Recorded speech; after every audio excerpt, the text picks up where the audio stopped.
Welcome to DT Kane's Epic Fantasy Book Club.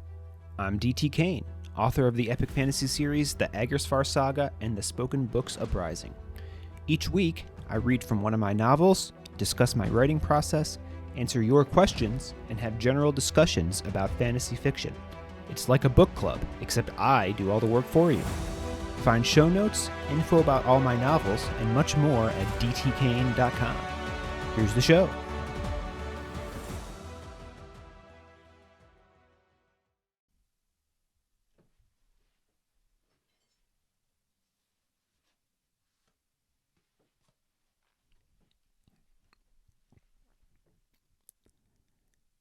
Chapter 18. They traveled through the Reach for several more uneventful days. They'd often see the fire of worms in the distance, but they never got close enough for serious concern. At night, Baz now lit their fires unassisted with the spell Deliritous had given him. Rox spent his evenings fashioning the teeth of the worm he'd killed into a necklace, whittling away at them with his belt knife. That left Baz and Deliritous to themselves, which was mostly awkward. Rox had obviously twisted Deliritus's arm into showing the trust he had in Baz, and the Torchsire heir eyed Baz warily every time he'd move to renew their fire. Still, they had some conversation. On occasion, Deliritous even seemed close to treating Baz like a normal person. "You ever wonder what it will be like when we get back?" Deliritous asked one evening. Baz shrugged. "I don't expect much is going to change for me." Deliritous laughed at that. "Not much going to change? Well, you're in for a shock if we win, young Baztian. We'll be the talk of Erstwhile for the next year. Appearances, galas, maybe even a diplomatic trip to Fortune." "In other words, more work," Baz said. "Where's your sense of adventure, Baztian?" Adventure was a sure path to premature loss of breathing. Baz would be content if he never had an adventure again.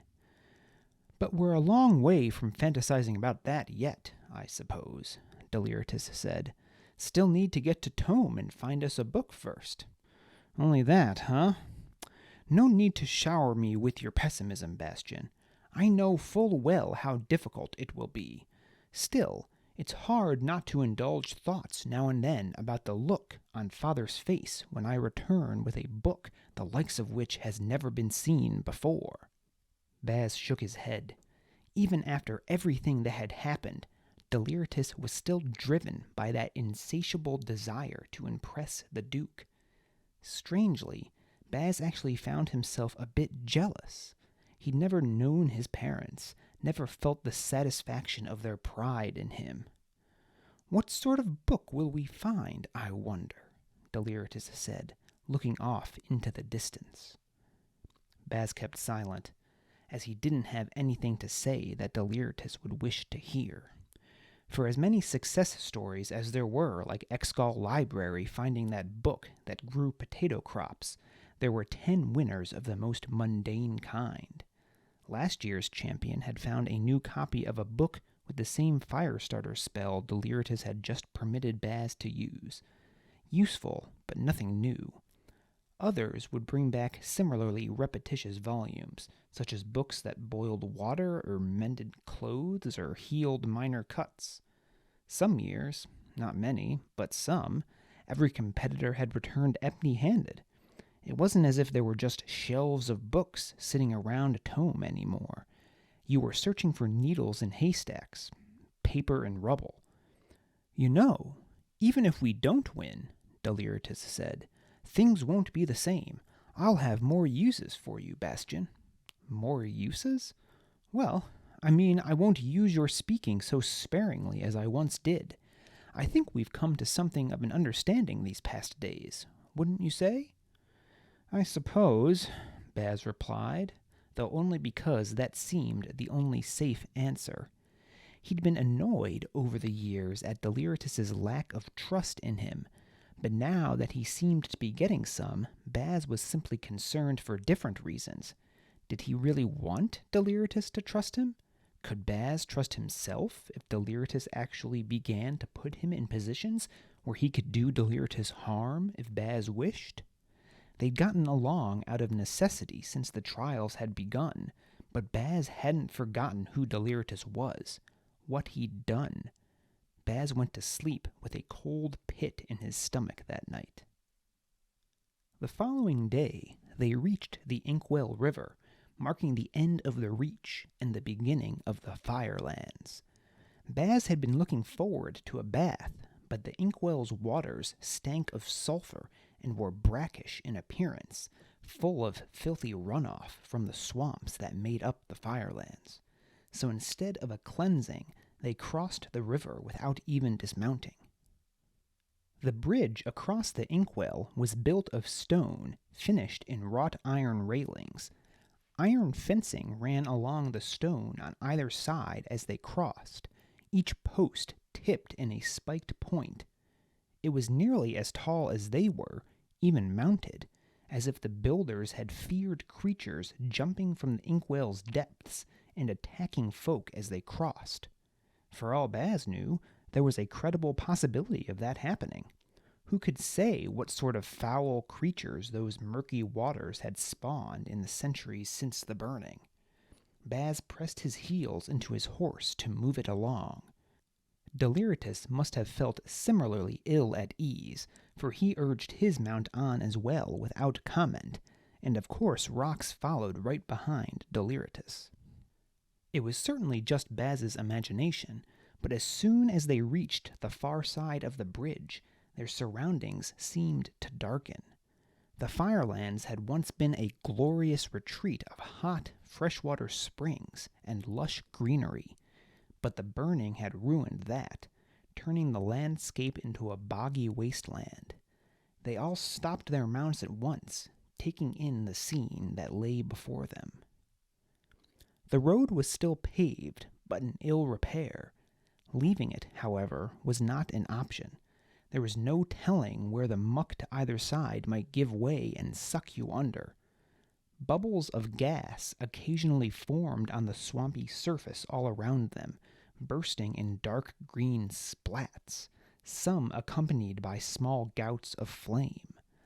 Legend was that the gas was produced from the decay of all the bodies killed by the burning.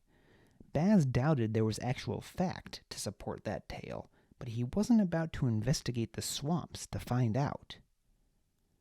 The air was full of the sound of swishing water, like Deliritous washing the night from his mouth in the morning. That thought might have made Baz laugh under different circumstances, but the permanence of the sound made the marshlands seem a living thing with a pulse all their own, and that certainly didn't put Baz in a joking mood.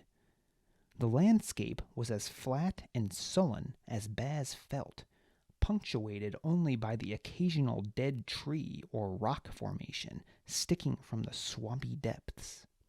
"Well, it's not all that bad," Deliritous said with a nervous laugh. "At least we won't fall into any worm pits here." Rox rumbled at the back of his throat. It might have been a chuckle. "Good," the Harbour said. "A truth to hide another truth." He rumbled again, definitely amused. Baz wished he could say the same of himself, but the other truth to which Rox referred was that there were far worse things in the Firelands than worms. There was nothing for them to do but press on. Aside from the remnants of the great road on which they traveled, the Firelands were completely untraversable. Of course, they could be bypassed entirely by backtracking to Hamlet and taking the way north through the Emerald Woods, but that option was long gone to them. They'd been going for nearly 2 weeks now. To go back to Hamlet, then back through the Emerald Woods would be another 2 weeks, then at least another week to get to Tome. They'd never make it back to erstwhile in time. Before they rode on, Deliritous handed out the cloaks he'd mentioned earlier. They were a blend of gray and forest green fabrics, matching the general pallor of their surroundings.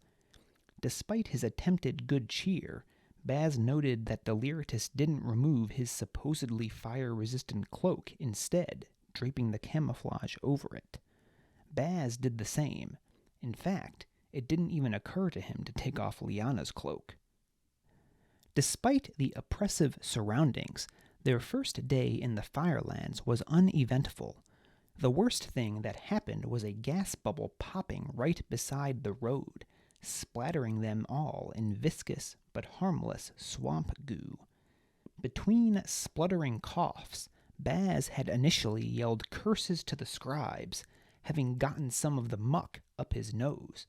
But once he saw Deliritous, long yellow hair stuck in clumpy strands and jutting out at odd angles, he just began cackling.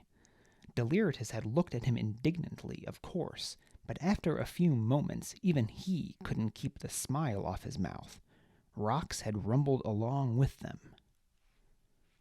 The next day began with more of the same.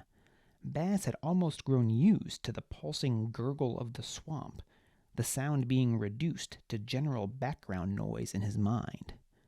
Around noon, they came to a slight curve in the road where it wound about a large formation of tan rock jutting out of the swamp.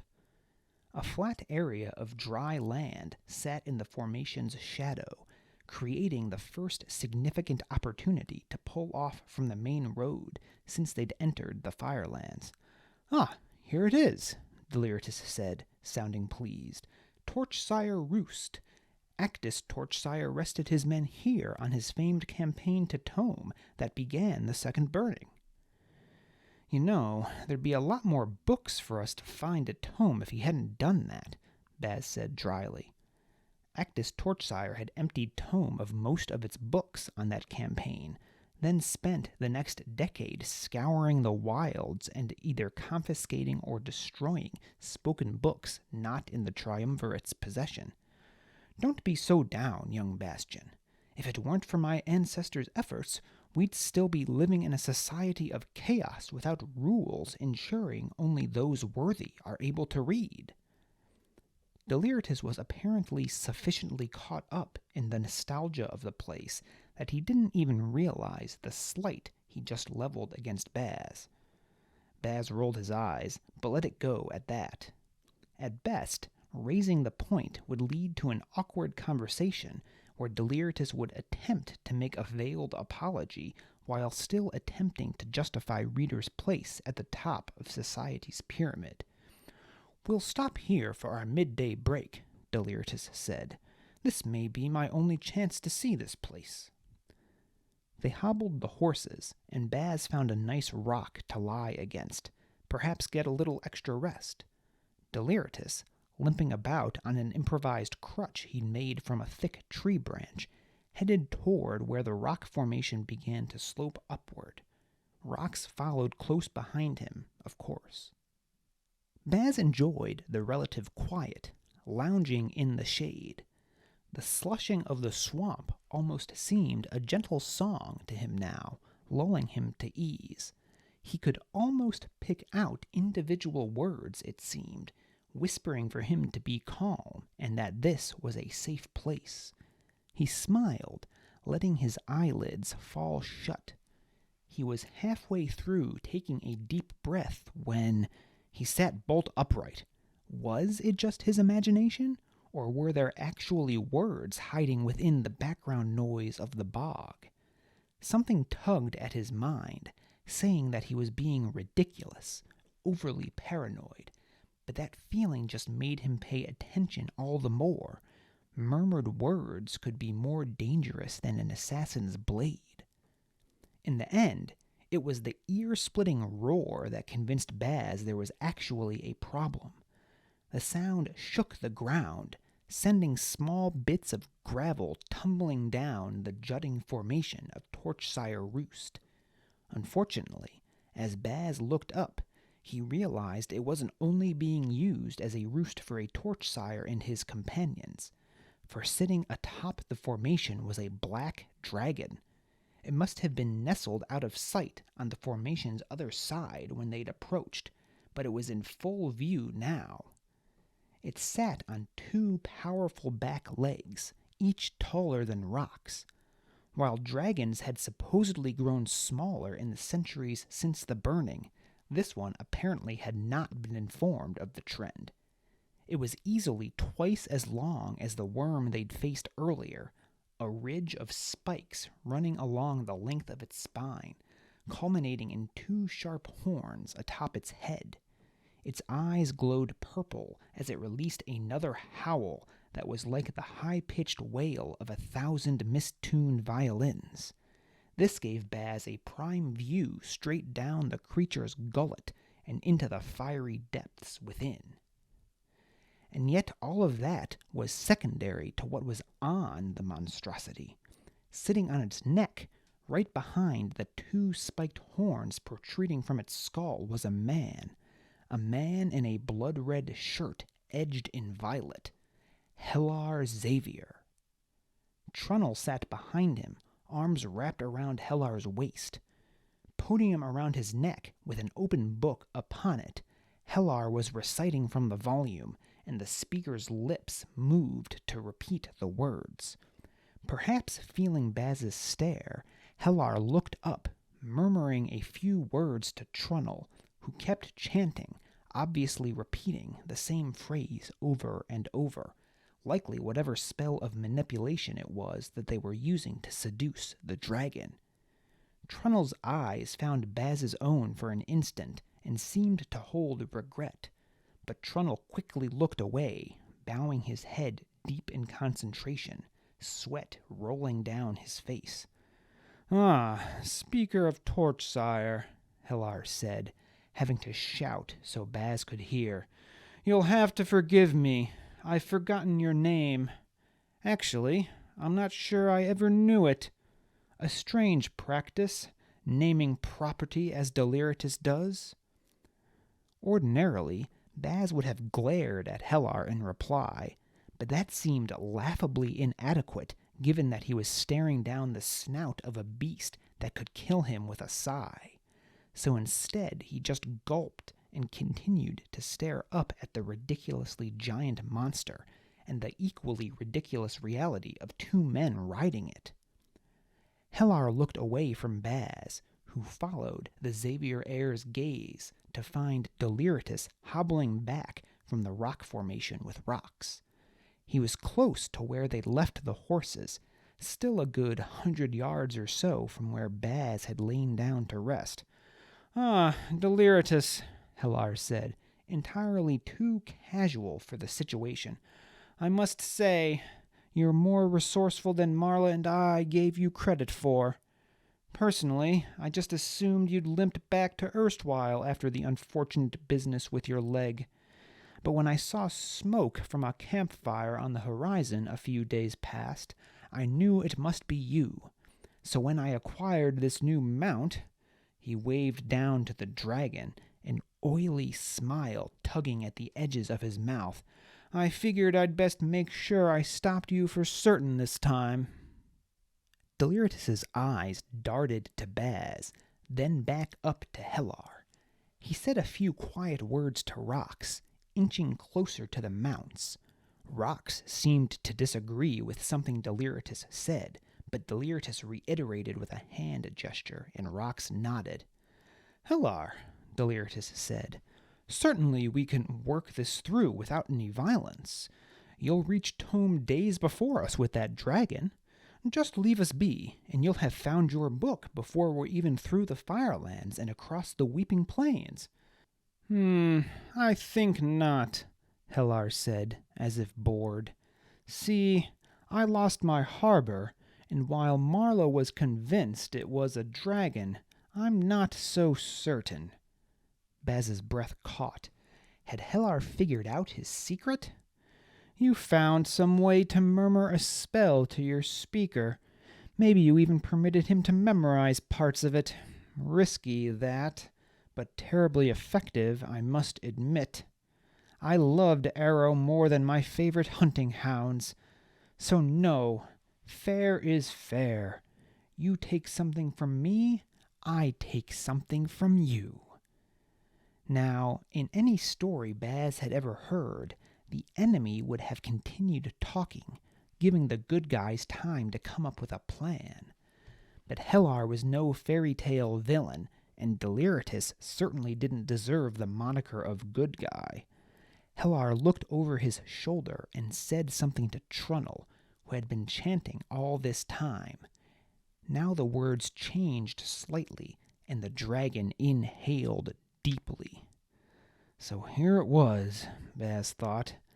This was what the decision to help Deliritous would get him, burned to a crisp and dead as one of the Duke's steak dinners. He'd been so eager to rid himself of Deliritus's cloak earlier, but once more wished he hadn't. Maybe it would have offered some protection from the inferno that was about to envelop him. The dragon began to speak destruction in guttural tones, deeper than even Rox's voice, each word with an edge that prodded Baz's ears like spears. Their meaning was clear enough. Woe and destruction upon thee, puny man. You will burn. A cry of pain caused Baz to look away from his impending doom and back toward Deliritous. Rox had hoisted him into the saddle, wrenching Deliritus's leg in the process. The next moment, Rox had slashed the mount's hobbles with his razor, and Deliritous was galloping toward Baz, lying low on the horse's neck. There was a spoken book tucked under one of his arms. Rox ran in the opposite direction and, to Baz's extreme surprise, dove straight off the road and into the bog. "Baz!" Deliritous cried. "Listen!" Then, without pause, Deliritous recited a short phrase in the language of destruction, shouting over top of the dragon's words, no stop rune. As far as destructive spells went, it was actually a fairly eloquent one, missing much of the language's harsh consonants and barbed vowels. The spell for drying the air. That had to be it. It was a fragile hope indeed Deliritous was offering. They'd never even experimented to see if it would do what Deliritous suggested, stop fire by removing the essential ingredient of air upon which it fed. But a small hope is better than none at all. Baz ran a hand across the brim of his hat in nervous anticipation, wondering if this was the last moment he'd ever get to appreciate wearing the thing. The dragon's speaking ceased, and its head lurched forward, belching out a jet of flame. Baz cried out the words Deliritous had uttered, feeling the power of the book Deliritous held and focusing on the area a few feet above his head. The flames arrived at the same instant Deliritous did, charging in on his horse. The spell did have some effect. Through the heat haze, Baz saw a part of the fiery barrage sizzle into steam as it hit the area upon which he'd focused. But it wasn't nearly enough to stop the might of a fully mature dragon. The fire enveloped Deliritous and the horse, tossing the animal off its feet. Baz rolled to the side, mostly avoiding the animal's bulk, though it glanced off his leg as it landed. Pain lanced into Baz's pelvis as his hip popped at the impact. Deliritous was sprawled a short distance away, unmoving, cloak burning like a torch. Baz lay motionless, afraid to even think of breathing. For many long heartbeats, there was no sound other than the continued murmurs from Hellar's influencer. Then, a rumble of crumbling stone and a curse. "Keep control of it, speaker! Keep—" Hellar's words were cut off with more tumbling stone. For a few moments, Baz thought the Xavier reader might have been thrown from the dragon's back, but then he heard Hellar cursing at Trunnel once more. A few seconds later, there was the beating of giant wings, and a shadow fell over Baz. He opened an eye just wide enough to see the dragon flying away, Hellar and Trunnel both still on its back. When the dragon was no more than a dark speck in the sky, Baz pulled himself free of the dead horse and crawled over to Deliritous. His back was a bloody mess of burns, and the fabric of his cloak had burned straight through and melted into flesh. Little good that cloak had done him. The spoken book with the spell Deliritous had shouted to Baz was a pile of ash between two cracked pieces of leather beside the Torchsire heir's outstretched hand. Baz rolled Deliritous over and winced at the burn marks along the sides of his face, red and blistering. His chest was still. Deliritous Torchsire had sacrificed himself to protect the life of a speaker.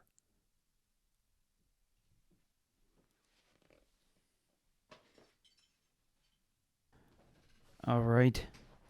Hello out there. Welcome back to DT Kane's Epic Fantasy Book Club. Today is Saturday, April 16th, 2022 as I record this, and this is episode 14 of the podcast. It's release week, or weekend anyway, for Declaimer's Discovery, Part 2 of the Spoken Books Uprising, and it has been a success so far, and there's still a bunch of time left here to the weekend. Acktus Trials has hit the top 20 of classic fantasy ebooks on Amazon, which is exciting. Not quite a number one bestseller, but I guess a top 20 bestseller, right? So that's something.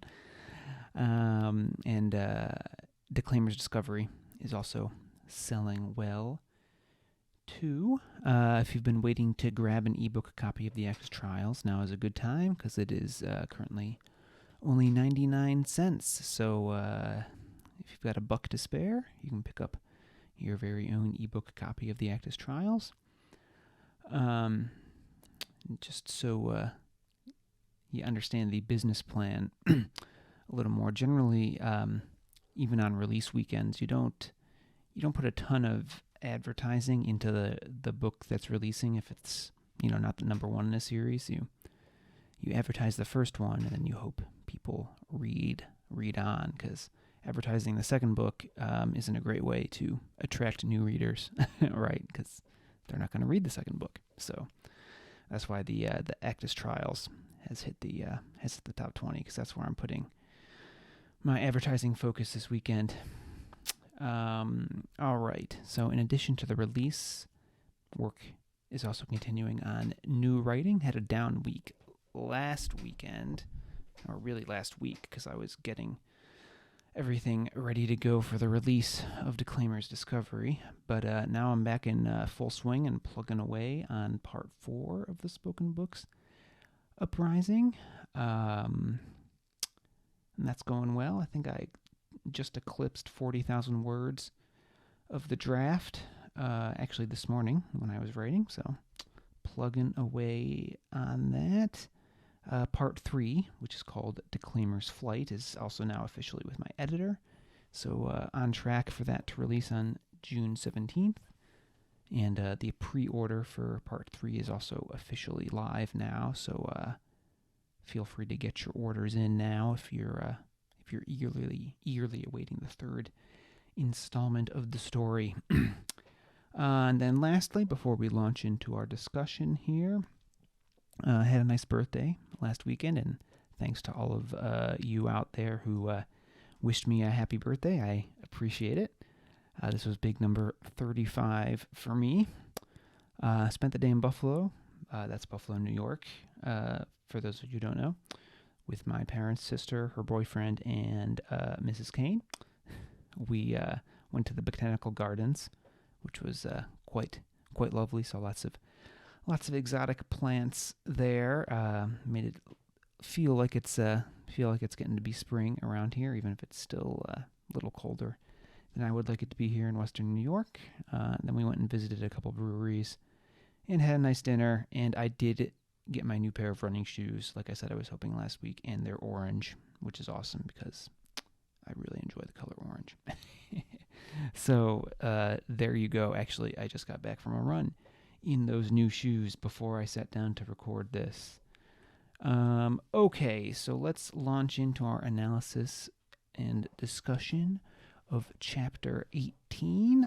Careful what you wish for, the first heading here.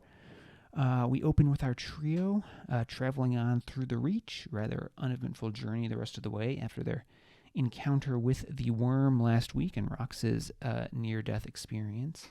Rox is spending his nights creating a necklace from the teeth of that worm, which kind of forces Baz and Deliritous to talk to one another at nights around the campfire.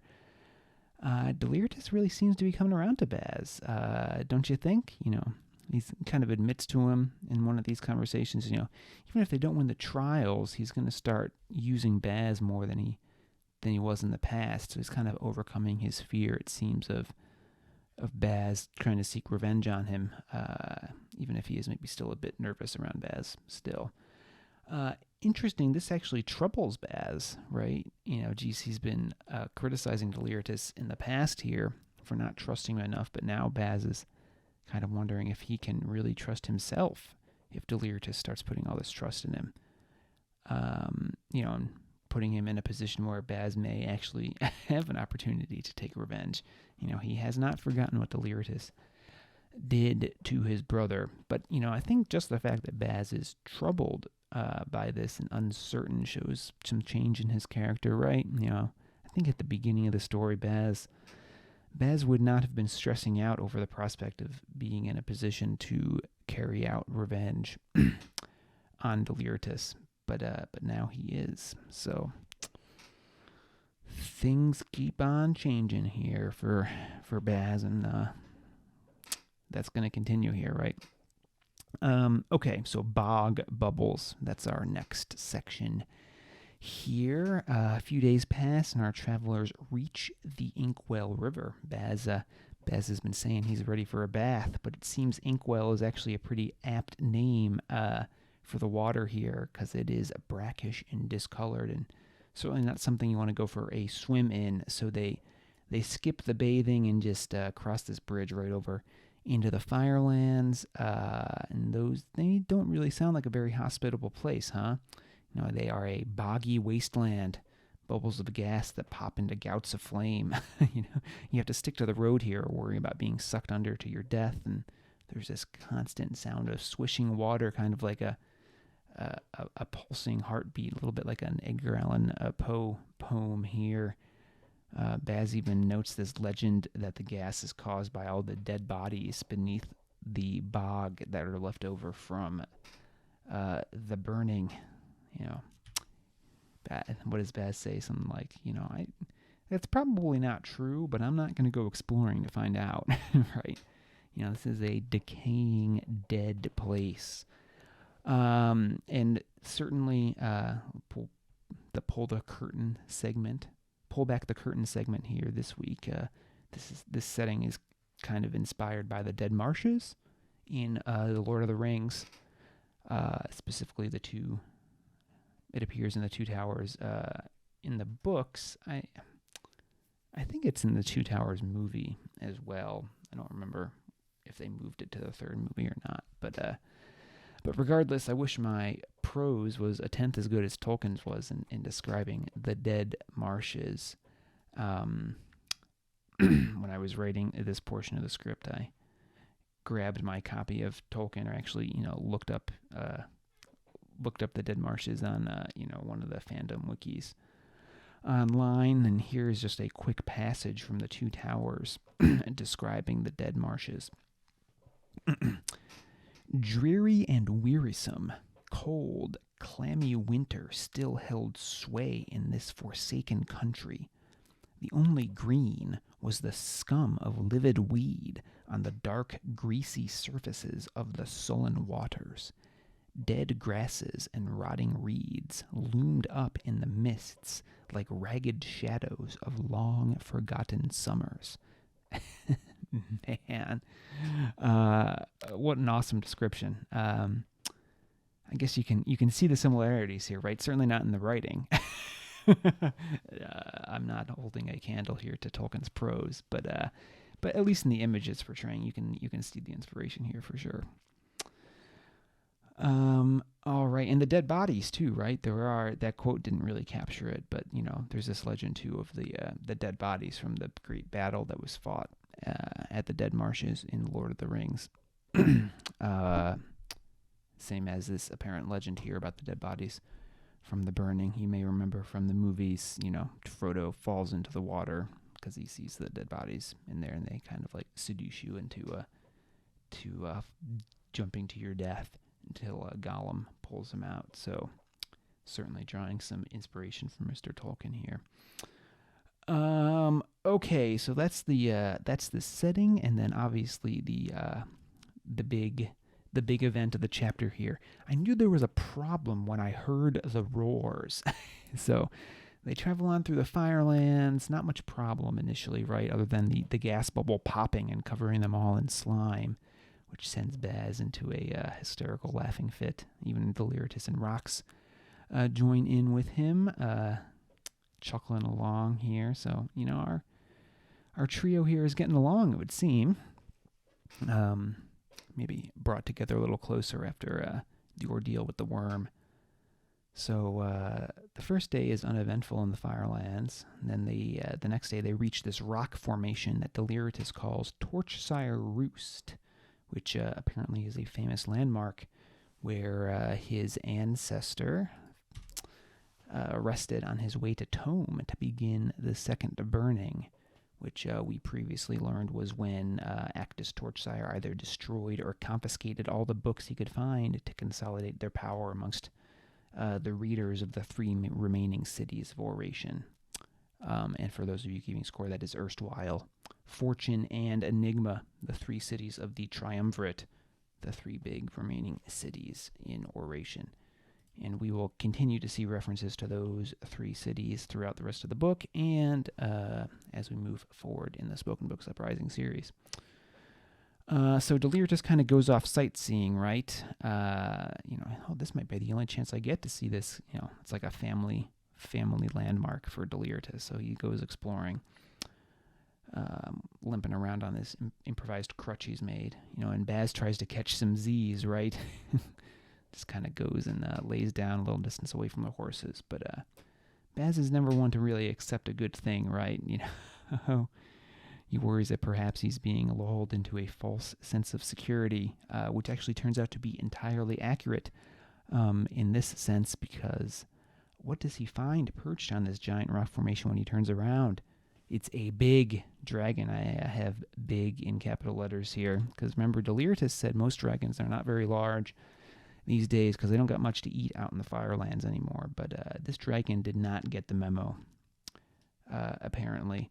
And it's also not just a dragon, right? But there are 2 men riding it, Hellar and Trunnel. So Hellar, Xavier, one of the competing readers.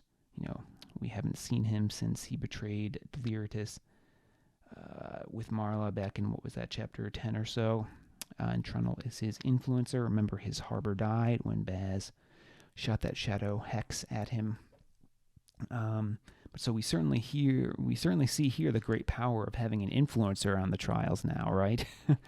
Remember, Baz noted back towards the beginning, it was kind of weird that he bought an influencer instead of a creator who could potentially cast healing spells, or a destroyer who can, attack your opponents. But he is certainly putting the influencer here to good use now. No Harbour speaker is going to stand up to this dragon. Apparently Hellar saw the smoke from their fire. That's Baz and Deliritus's and Rox's fire. And he decided he needed to properly take Deliritous out of the trials now, or at least get back at him. Interesting here, it doesn't seem that Hellar is intending to attack Deliritous himself. He is respecting the trial's rule of not killing your competitors, but sort of an eye for an eye.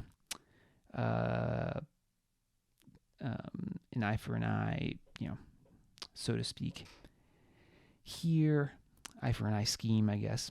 Hellar reveals that he believes Deliritous somehow read a spell to Baz, and that's what killed his Harbour. So now he is going to repay the favor by killing Baz. Right, so apparently Hellar has had some time to think it over and doesn't really believe that there was actually a shadow breather or a shadow dragon in that clearing. But, he doesn't think Baz is a cuss. He just thinks Deliritous somehow got Baz to repeat a spell. So Hellar changes the spell he's reading to Trunnel, and apparently the spell changes to tell the dragon to breathe fire at Baz here. But all the change we've seen in Deliritous kind of comes to a head here. He isn't just going to stand by and watch Baz get fried. Rox tries to stop him. There's a note there where Baz sees Rox and Deliritous kind of arguing for a minute. We don't hear what they say, but Deliritous is not having any of it. And Rox ends up helping Deliritous get onto his mount. And then Rox jumps into the bog, right? Which presumably is so Hellar can't turn the dragon on Rox and kill him too. But so Rox hoists Deliritous up onto his horse, and he gallops to try to save Baz, and he shouts out a spell for Baz to cast as he does so.